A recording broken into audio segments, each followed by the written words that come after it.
Obviously, Omar had a big game. Had a big game on Saturday. Redshirted last year. Just, I guess, kind of talk about his development. What have you seen from him? And where has he gotten better, and where you guys feel comfortable putting him out there, and obviously feeding him the ball as much as you can? Well, I think the biggest thing is just, number one, the growth that you're going to make, from a freshman year to, even though he still is a redshirt freshman, but from freshman year to a sophomore year, he's made an unbelievable amount of growth, and then he just did a great job capitalizing when his number was called.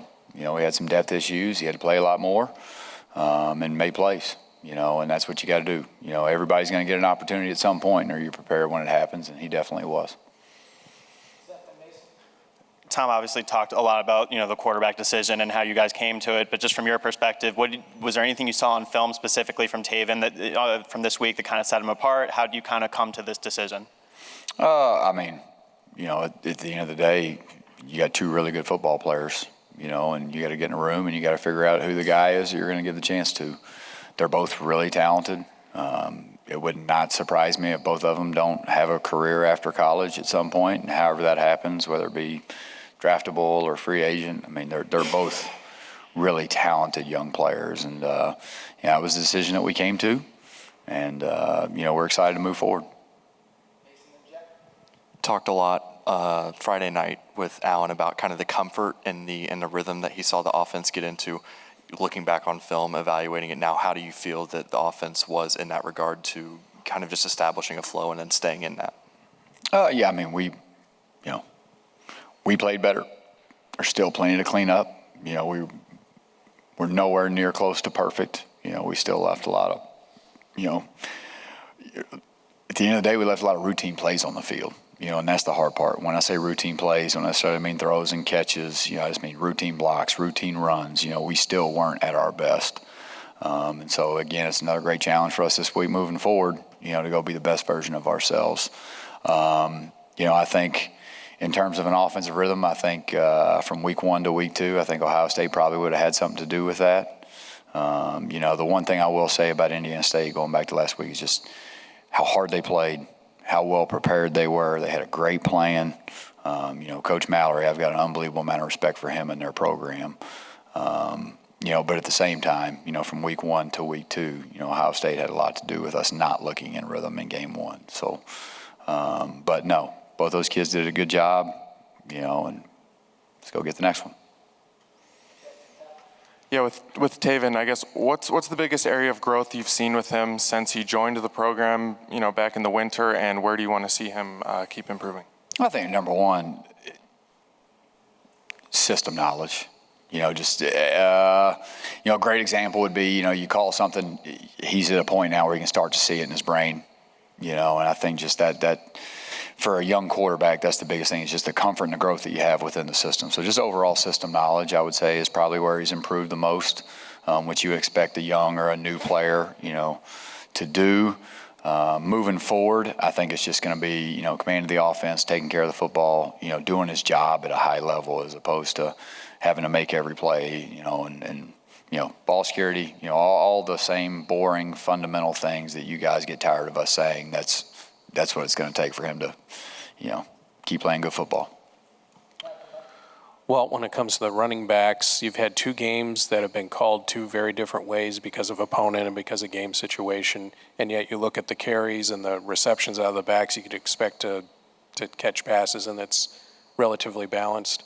Do you feel like these 2 games have demonstrated the sweet spot that you want to get to and how you use the 3 main guys? We've got to be able to do whatever we have to do to win the football game.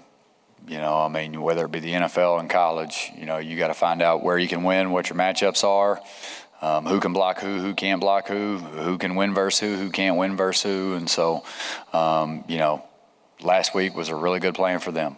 And then moving forward, whatever it takes for us to have a chance to win the football game, whether it's play fast, whether it's play slow, whether it's throw it, whether it's run it, whether there's an option element to it, no option, like whatever we have to do to win a football game. And so that's what we're doing right now, getting ready to go win the next one.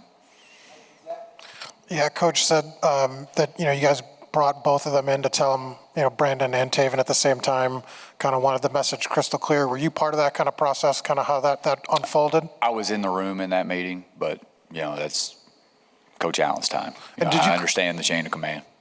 Did you come, when you walked off the field Saturday, did you feel like you were leaning in one direction, or did you really have to sit down and kind of review the film as well? No, I mean, the film was a huge part of it. It always is. Anytime you come off the football field, whether it's practice or a game, it's never as good as you think it is. It's never as bad as you think it is. Because I think there was a point in the game where one of them was like 10 of 11 and the other one was 8 of 9. Brennan had a great 2-minute drive. We had a good start. Part of that good start, Brennan had to come off the bench, ripped an unbelievable ball on a second long. And so the film was definitely much more of a part of it than a gut feeling. But, got together, made a choice, time to move forward. Ask Coach Allen something similar, but with Taven specifically, have you seen anything different from him when he's gotten into game action? Quarterbacks can be limited in certain ways in terms of contact and just how fast the game can move for them in practice. Have you seen things change in him as a quarterback since you've been able to get him into game situations the last 2 years? No, I mean, I think the biggest positive you draw from it is for a taller, basketballish build, for a lankier build, he is a good runner, and he's a physical runner. I think, that to go along with his other skills, I think that's the biggest thing, because you never know. You see people's feet get on fire. You see people all of a sudden make poor pocket management decisions when there's live bullets, and we haven't seen much of that. So just proud of him and ready to get going. Walt, over here, the physicality that Josh Henderson ran with, as hard as he runs, what's your thoughts on him and the way he ran, and what's his potential the rest of this year?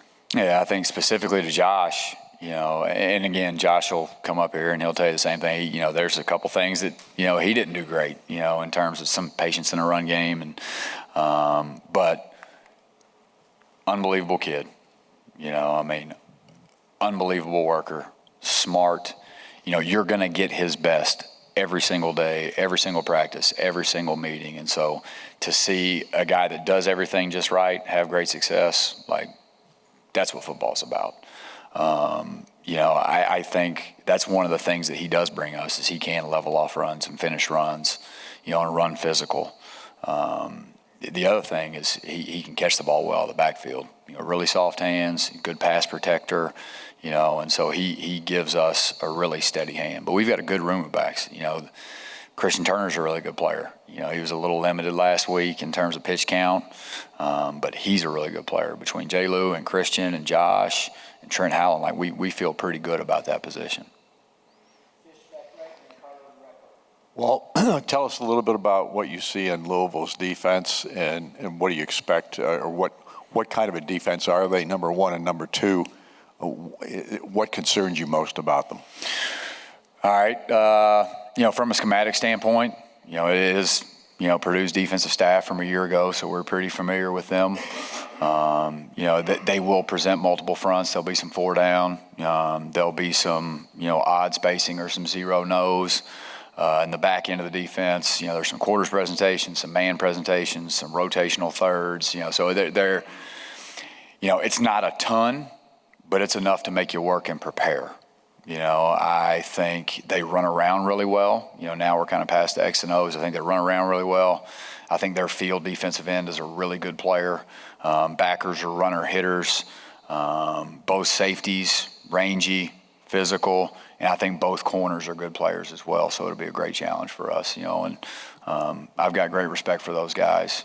They'll be prepared, they'll play hard, they'll play the game the right way, so it'll be a great matchup.